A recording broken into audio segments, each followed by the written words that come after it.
Lifeless, hungover, only anger kept me going. I can't tell reality from dream anymore, but it seems I have an imaginary editor to help me. She's an old woman in a funeral dress. I call her Barbara Jagger.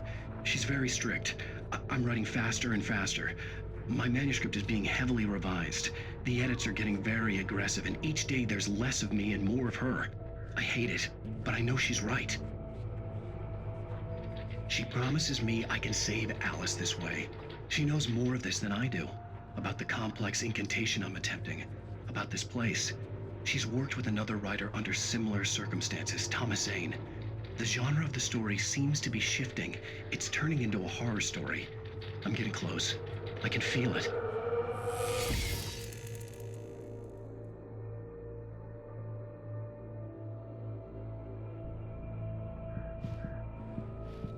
Rose took a day from me. I had less than 12 hours left to meet the kidnapper. All I could do was get Barry into the car, work something out once I got on the road.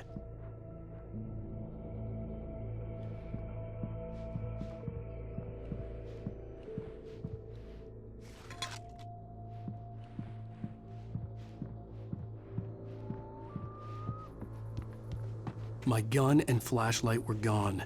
I'd have to find a way. Mr. Randolph liked Rose. That little smile she had.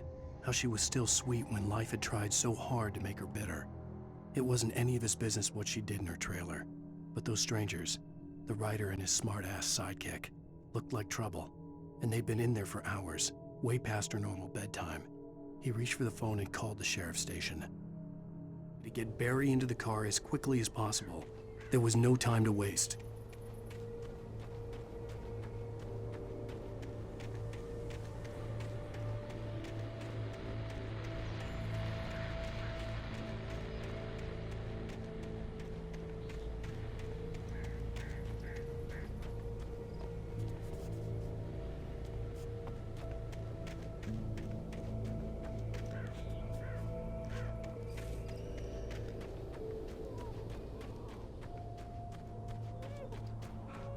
Oh, you're gonna get it now.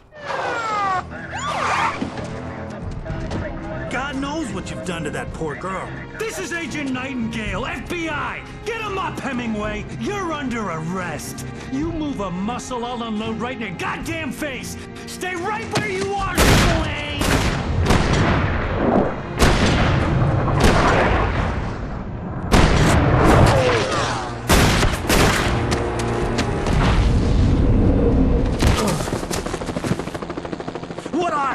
I'm standing right here, you goddamn maniac!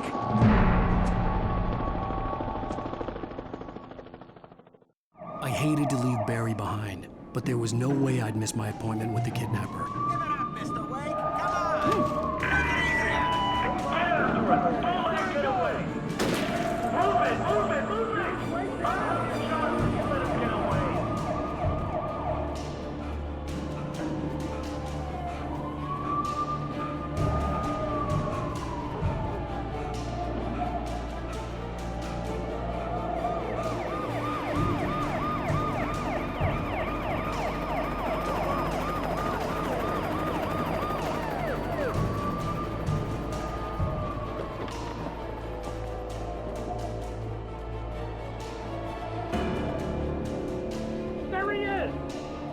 We have the suspect in sight! Okay, men. Keep your eyes peeled. He's gonna try to make it through here. Oh, damn. Where is he? Where now? Get out of the way! Wait! God damn it! Where did he go? Wait! Keep an eye out!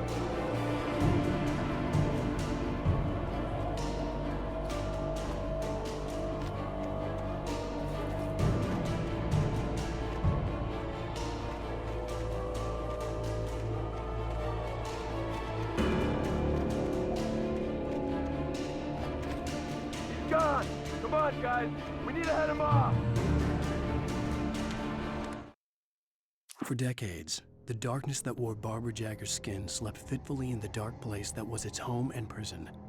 It was hungry and in pain. It dreamed of its nights of glory when the poet's writing had called it from the depths and given it a brief, terrible taste of power and freedom. The rock stars had stirred it from the deep sleep the poet had sunk it back to in the end. When it sensed the writer on the ferry, it opened its eyes.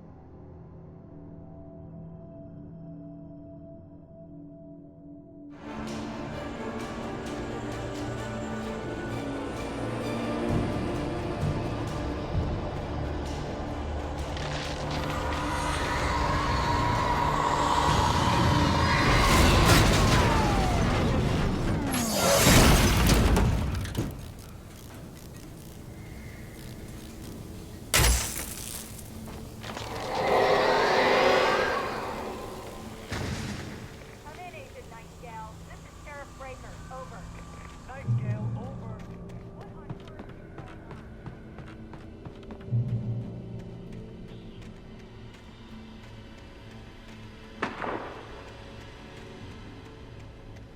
is going on?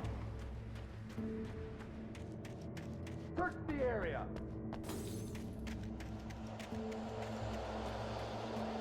Stay sharp. This way. Over here.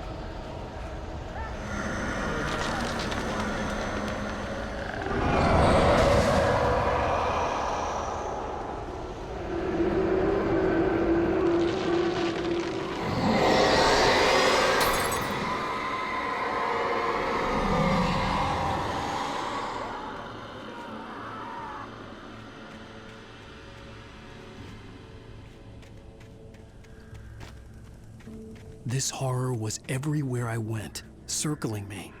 The cops didn't stand a chance. They were after a writer, not a monster. Wait, are you seriously telling me that geek writer just took out my deputy?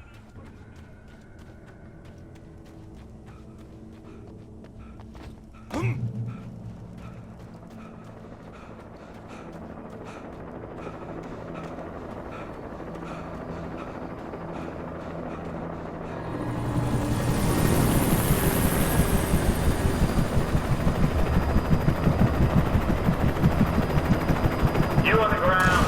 Hold it right there. There's nowhere to run. Freeze!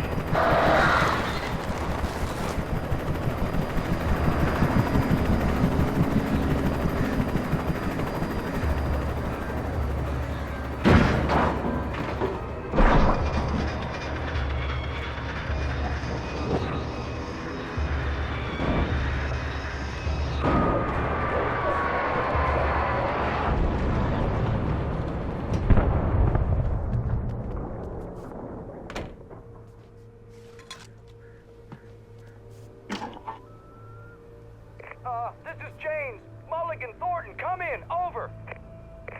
Thornton here. James, we got both Wheeler and Rose in custody. They didn't put up a fight or anything. Why, they were... Hey, what are you... Come on! Sit down and give me that. James, Mulligan here. Over. Go ahead, Mulligan. Over. We got Wheeler and Rose here. Wheeler's drunk or hopped up on something. Speaking of which, that Fed had a pretty distinctive whiff of Otis Scotch about him, if you know what I mean. Over. I don't have anything on that, Deputy Mulligan. Over. Well, whatever. Anyway, Rose is just being plain weird here.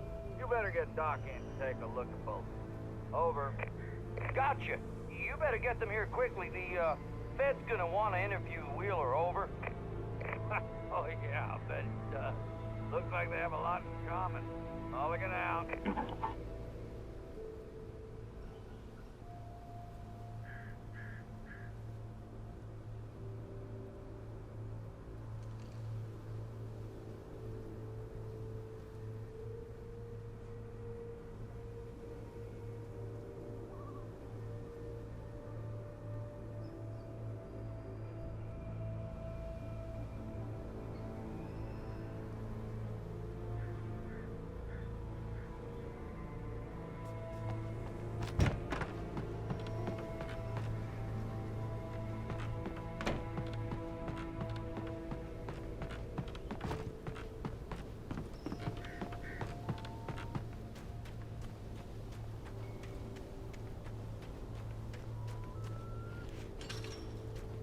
I imagined that the broadcast tower in the distance was part of the local radio station. Maine seemed like a decent guy. Perhaps he could give me directions to the coal mine.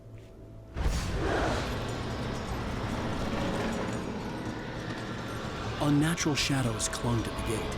The darkness that was after me was trying to stop me. I wouldn't get through without a light. There was no power to the searchlight.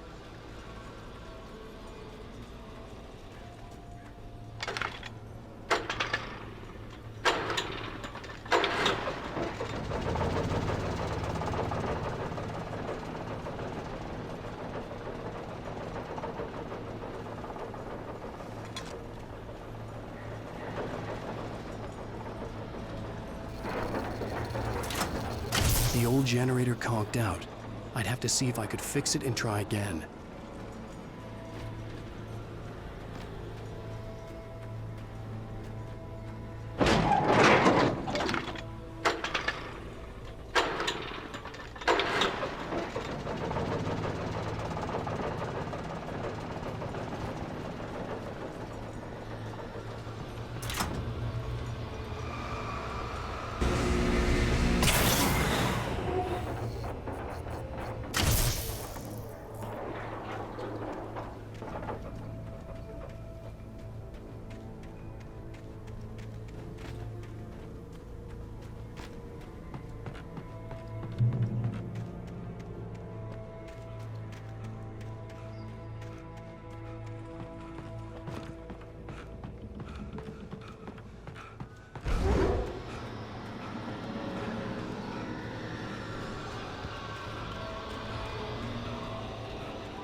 It took me a moment to recognize the flashbang grenades.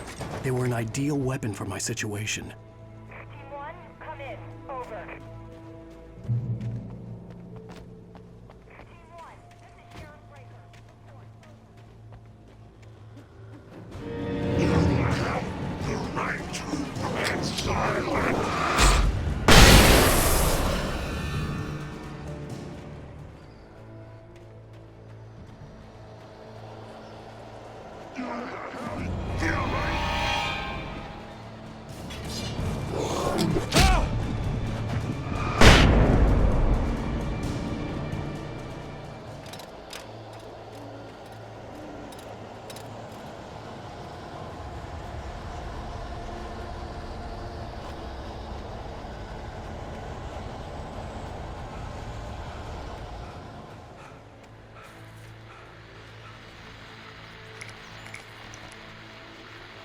And here's another call. You're on KBF-FM with Pat Maine. It's Milt Peabody, Pat. What's on your mind, Milt? Well, I live near the trailer park, Pat, and there's a big ruckus going on over there. Well, that's just up the road from me, too. What's going on, do you know? I don't know, but there's a bunch of police cars there, lots of sirens, a helicopter buzzing around, and I think I heard some gunshots. Gunshots?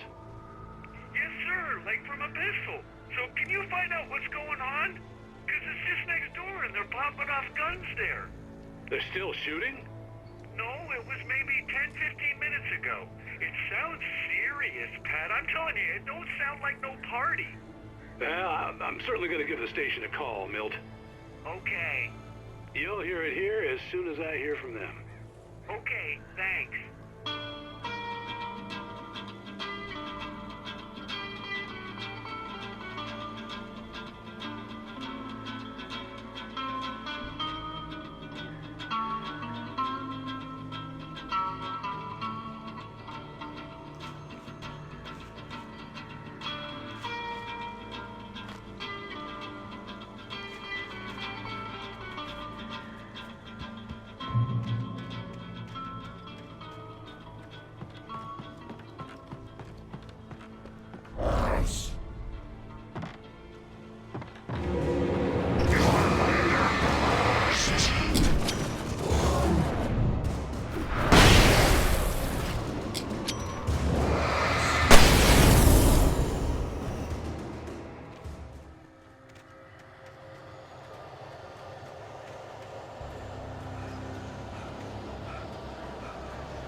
I hope Maine could lend me a car to get to the coal mine.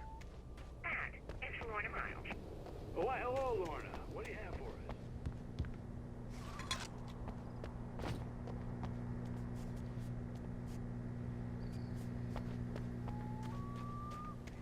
What do you expect? The sheriff should be helping us normal citizens instead of wasting resources on those people. Well, I had no idea how to get to the coal mine. Maine would know. And I had a feeling I wouldn't get a chance to ask anyone else anytime soon. well, thank you very much for that compassionate viewpoint, Lorna. Oh, here's a little surprise.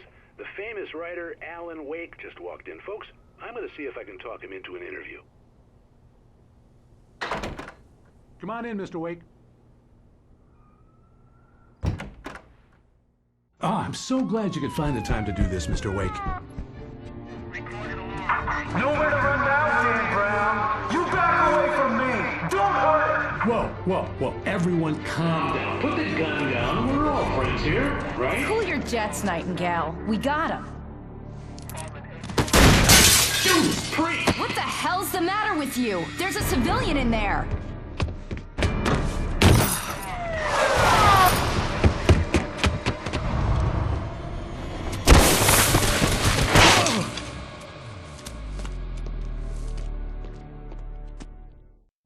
I'll get you yet, even if it kills me. You hear me?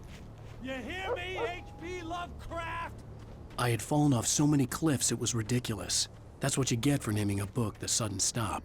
It was probably good I hadn't had the chance to tell Maine where I was going. I'd have to lose the cops and find my own way to the mine. Nightingale stared through the broken studio window into the dark woods. He turned around, started to walk out, but Maine grabbed his arm. "Young man, you almost shot me. You don't shoot off rounds at people like that. What's the matter with you?" Nightingale shook his arm free, marched out. His cheeks burned with rage and humiliation.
sensible reason for the power company workers to be here.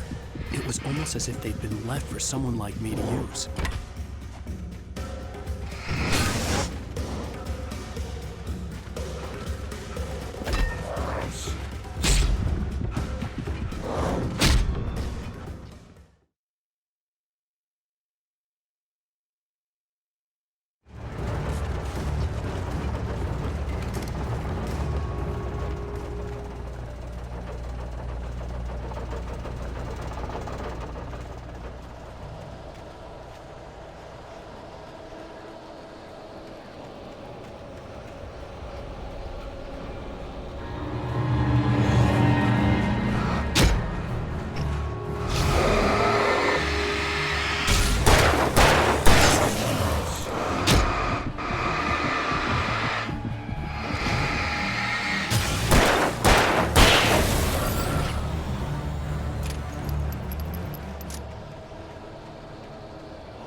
There was no sensible reason for the power company work lights to be here.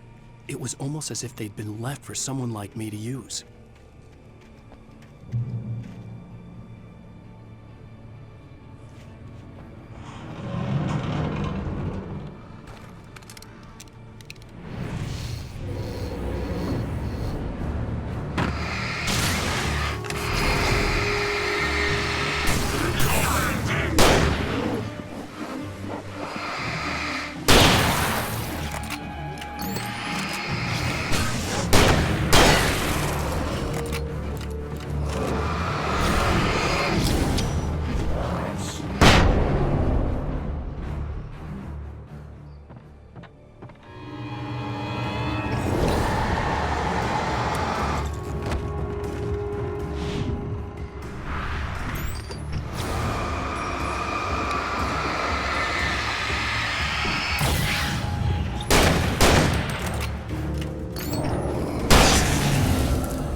Sarah trusted her gut, and her gut said Agent Nightingale was an asshole. He felt wrong, and it wasn't just the smell of stale booze. It was in the way he flashed his badge, pulled rank, the look in his eyes when he wanted answers. Where was Alan Wake? What was this about an accident? Where was his wife? And most importantly, why did she let Wake go? He wouldn't answer her questions. Federal business was all he'd say.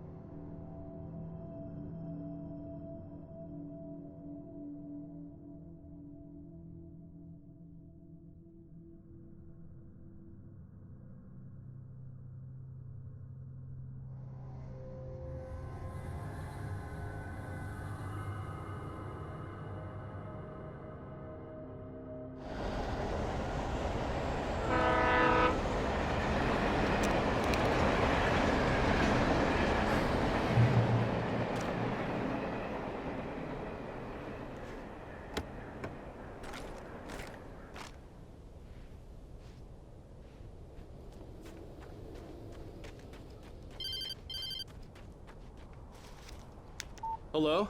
The most stubborn man I've ever met. Alice? Alice? Alan. I'm so afraid. Keeps me in the dark. Please help me. I look at you, Alan, and it's not you. Something else. Looking out from behind your eyes. Alice, I'm here. I'm so alone here. It's all gonna go to hell. You need to be careful. Cooperate. The connection had been terrible, but that wasn't the only thing that hadn't been right with the call. She sounded wrong somehow, but she had called me. The pipe wrenched itself loose from the bridge's steel framework. Wrapped in darkness, it floated in midair, twitching. For a moment, I didn't understand what I was looking at. The heavy object lurched at me with impossible force. I threw myself out of the way, but just barely.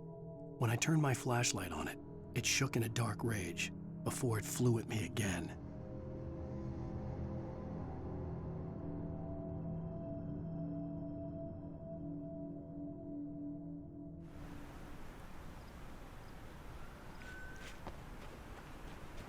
I could see a railway bridge up ahead and a warehouse of some sort on the opposite shore. I hoped I could find a car from there.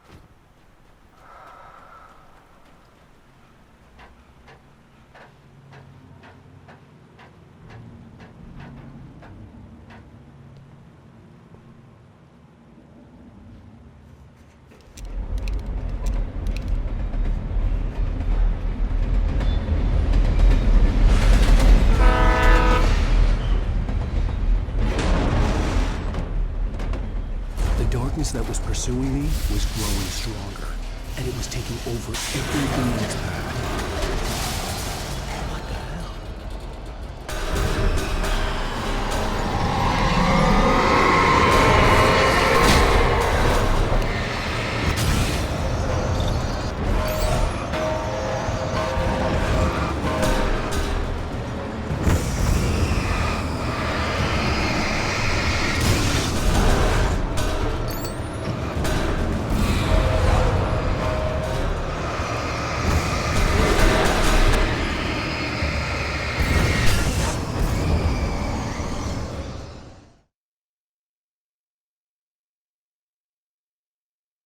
On the opposite shore.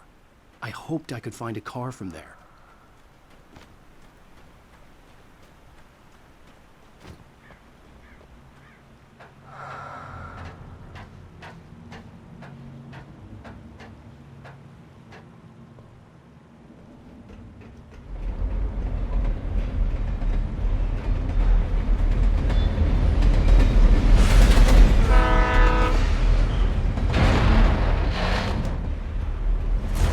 That was pursuing me was growing stronger, and it was taking over everything in its path.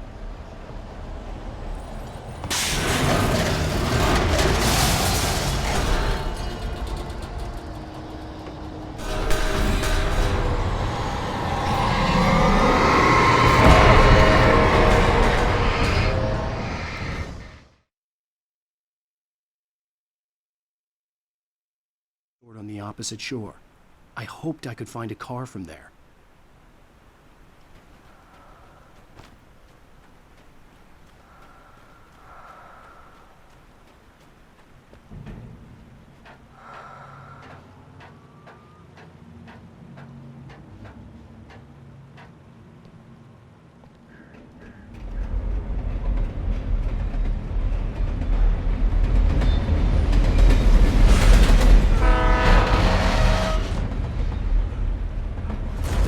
That was pursuing me was growing stronger, and it was taking over everything in its path.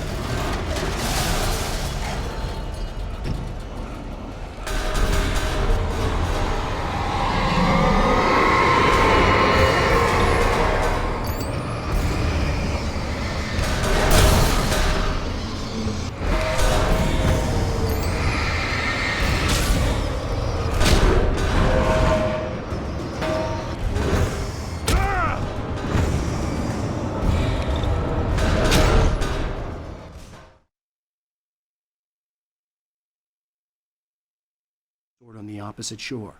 I hoped I could find a car from there.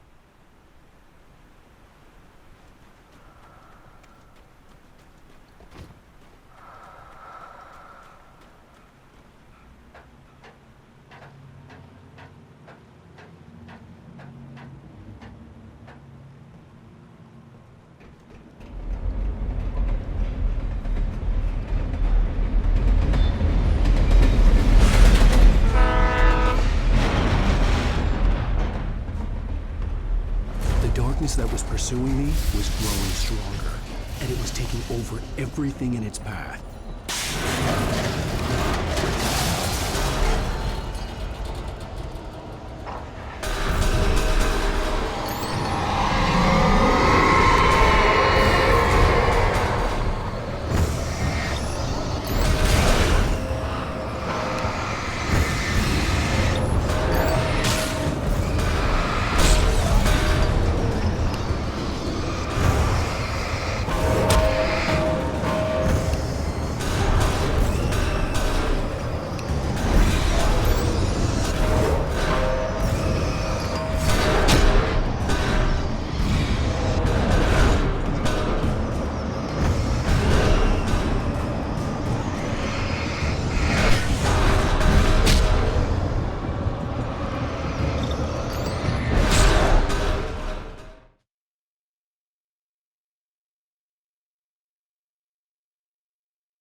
On the opposite shore.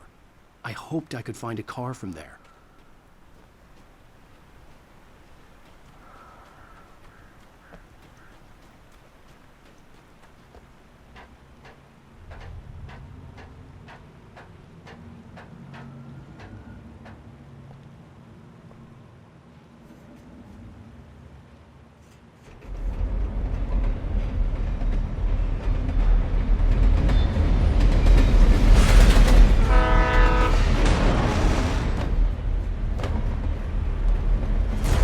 That was pursuing me was growing stronger, and it was taking over everything in its path.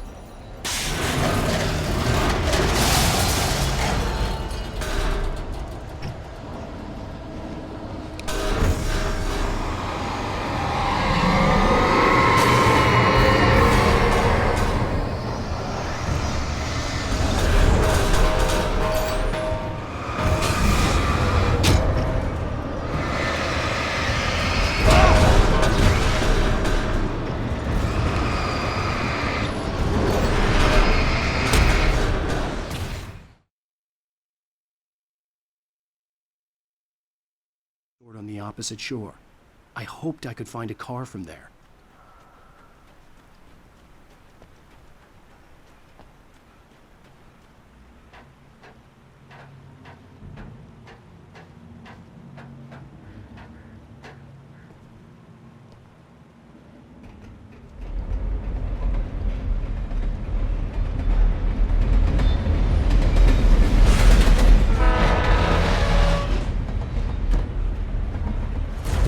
That was pursuing me was growing stronger, and it was taking over everything in its path.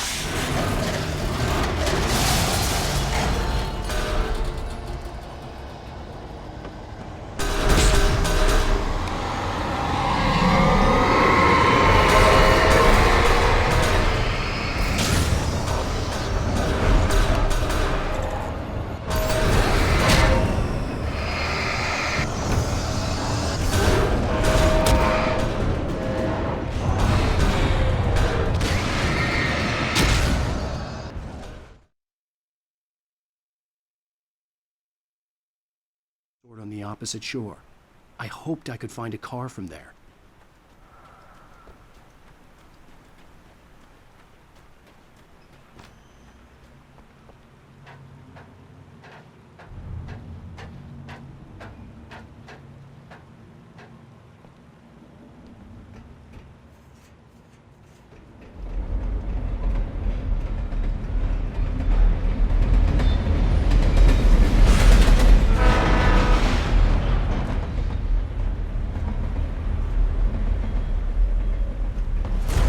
That was pursuing me was growing stronger, and it was taking over everything in its path.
I slammed the door shut right in his smug face. He pleaded for me to open the door. True to form, the asshole actually thought I would obey. I had no sympathy left, no guilt either, not for him. I took a moment to savor the scream. I bet I had a smile on my face. It was all that I had time for. The dark presence was inside the lodge with me.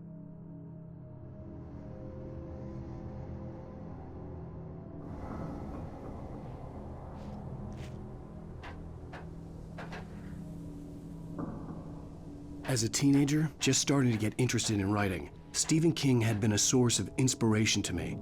I thought about all the inanimate objects that had come to life in his books. No one is safe in a good horror story.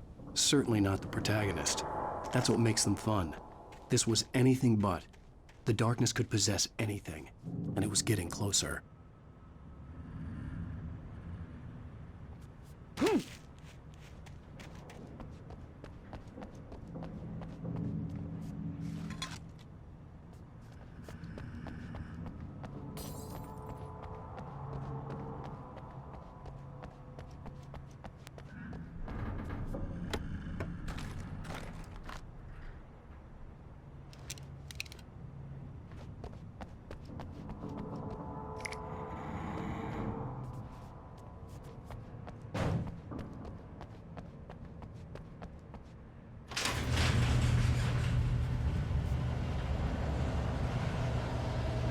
Did you call 911?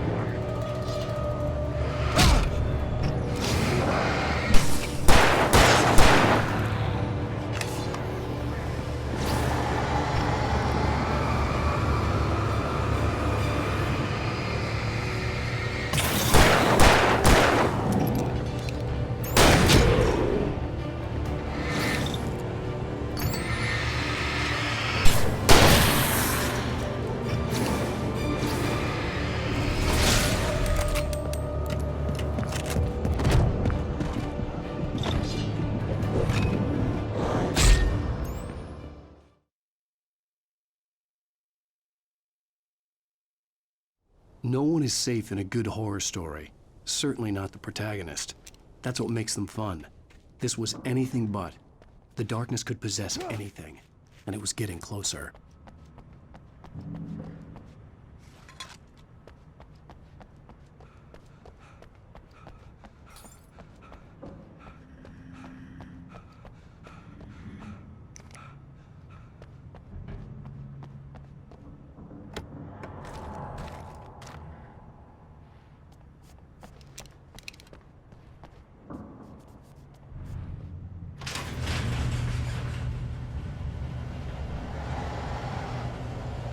Did you call 911?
We take the facts of our existence for granted, unaware that they are merely a thin veneer of desperate self-delusion, covering a vast cosmos of madness and horror. All too often, the stars are right. In Night Springs.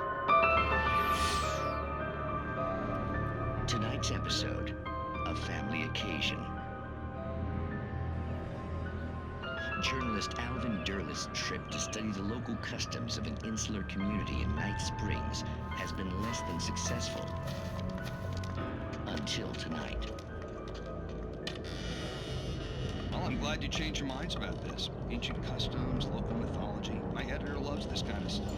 Well, Mr. Derleth, we don't want to feel like we're on exhibition. But you have demonstrated the seriousness of your intent. Oh, I am serious. Really, just do your thing. I'll stay out of your way and observe. Actually, I thought you could assist us. I'm afraid we are a man short. It would provide you with an intimate perspective. Could I really? Of course, Mr. Derleth. Well, I guess that's the least I... What would I have to do? Oh, here. Let me show you with a kiss.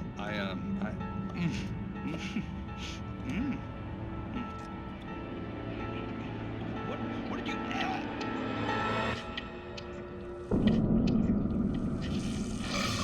Oh, Mr. Derleth, you have well pleased Nixie Perka, the dweller in flesh.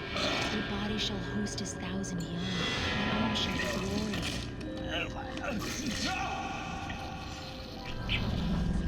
Shh, darling, be calm. Shh. Alvin Derleth learned a harsh lesson. If you go looking for mythology, it may come looking for you. And such quests always bear fruit. In Night Springs.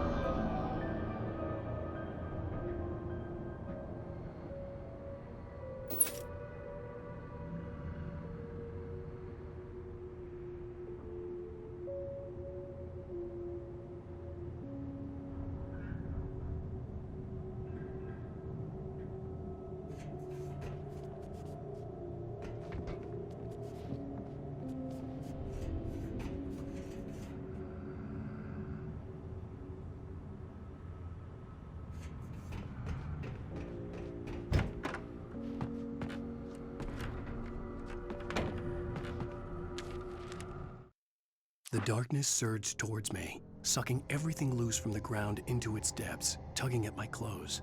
I saw the flare the kidnapper had dropped and threw myself towards it just as I felt my feet leave the ground. The darkness embraced me with the force of a tornado. Somehow I managed to light the flare. The darkness roared and cast me away. I fell toward the dark waters of the lake far below.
never been this glad to see the sunrise. I had a couple of hours to get to the coal mine.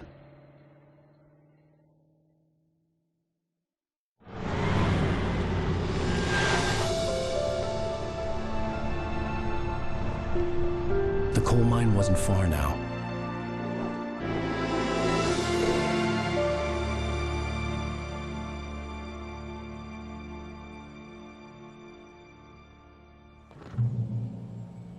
Today, I would meet the kidnapper, and he would give me Alice. I wouldn't give him any other choice.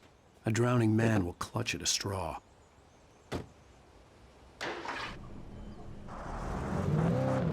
Little by little, without realizing it, I'd come to believe that the story in the manuscript was coming true. The current of its narrative had taken me deeper and deeper into dark waters. Alice had been taken from me. Barry was probably in jail. I was a fugitive from the FBI. The whole world taken over by the dark presence was trying to destroy me. It all felt real, but it matched a textbook case of insanity.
This is Pat Main, and you're listening to KBF-FM. Folks, I want to apologize for kind of abandoning you to that looping music track last night, but I was detained.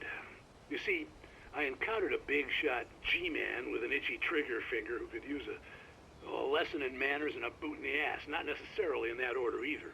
Now, folks, I know I'm not being very informative here, and I apologize for that.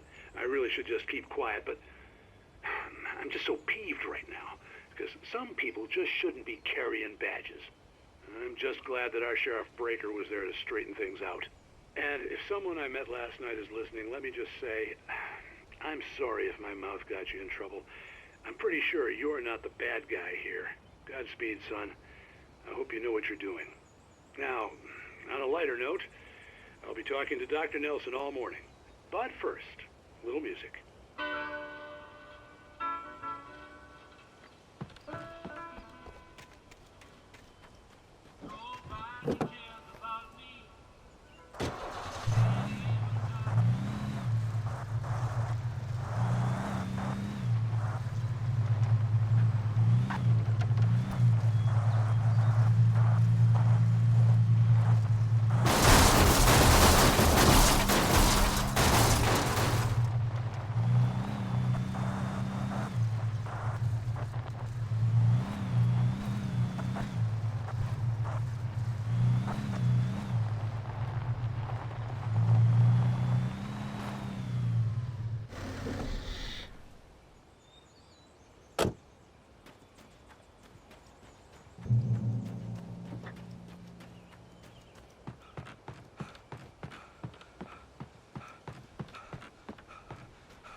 Welcome back to KBF-FM. Hope you enjoyed that tune. Now, Doc, you were talking about life and finding that special someone, that soulmate. Well, you were talking about that. I was saying I don't buy it. Well, see, to me, that's strange, because I always pegged you as a hopeless romantic. You got me there, Pat. But I think love's where you look for it. And you need to do a lot of looking, sure. But the idea that there's that one special person out there for you, and if you miss that chance, it's gone forever and you're forever incomplete. I mean, isn't that depressing? Or, heck, childish even? There's plenty of fish in the sea. And apparently a fisherman has a fishing analogy for everything, but what you're saying, isn't that a little harsh? Well, no. What I am saying is that your potential for finding that connection isn't limited to what's essentially a chance encounter. How is that harsh? Yeah, well, I guess that's a nice thought, but let me say something personal here. Okay. Now, well, I don't disagree with you exactly, but I can't really fit that together with what I feel, what I felt for someone, because she was the one. She was. And I let her drift away from me. Maybe I didn't put in the work.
For Mott, spying on the writer on the ferry had been a disappointment.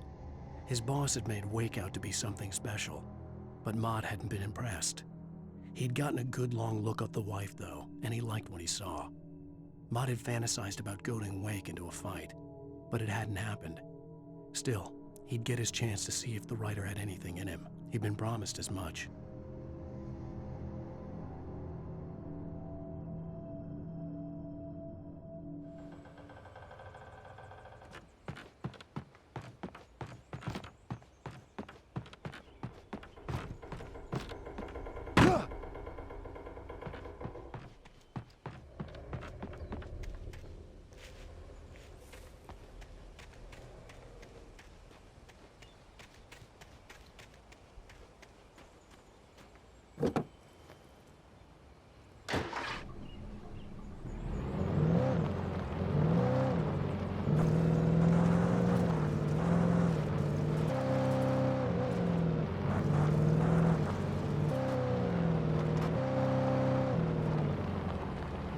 I was early. I was supposed to meet the kidnapper at noon in the main building. The coal mine was quiet. It was a museum now.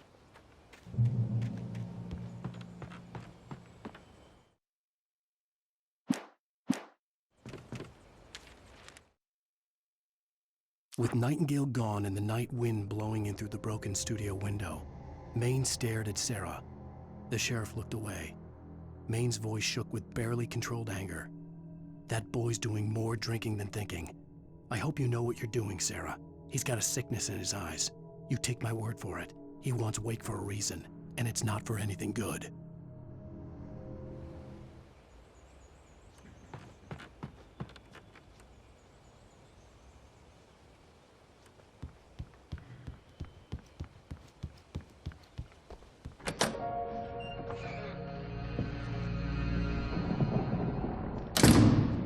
I didn't want to go outside. Cops had to be looking for me. The noon sun turned the place into a sauna. The day dragged on. Different scenarios ran through my mind. Ways of how I'd torture the kidnapper to get Alice back. Or the different horrible things he could have done to her. I imagined her dead. I had no way of knowing she was still alive. It was killing me. I was running on blind hope. It was all a waste of time. The bastard never showed up.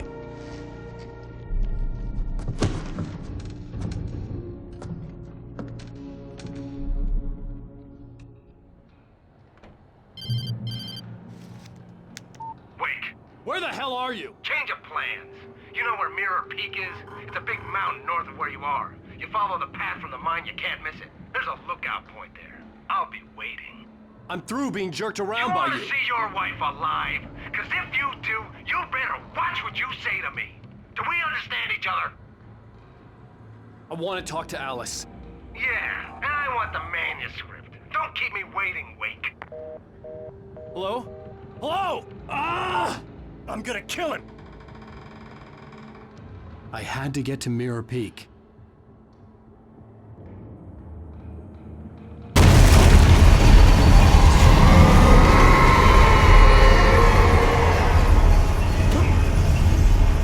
It was close, maybe closer than ever before.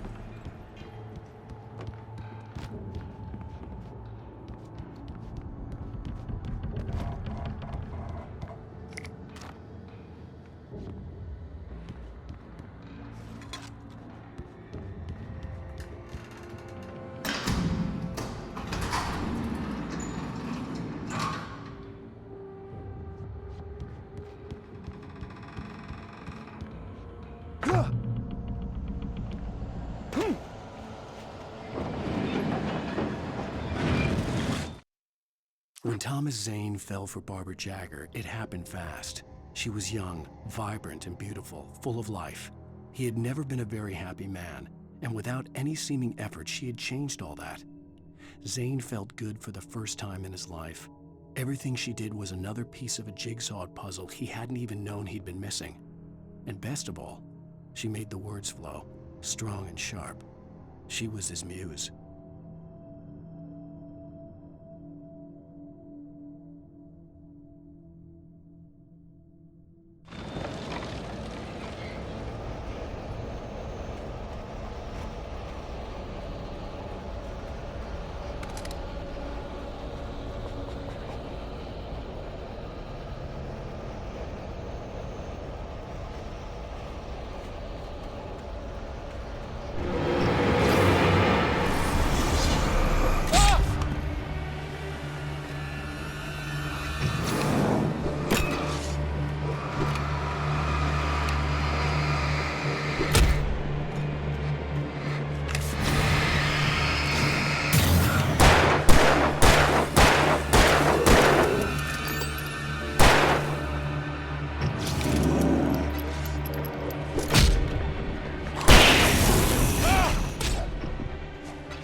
hillside ahead was to go through the building. I had to find a way to avoid electrocution.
I had to find a way to avoid electrocution.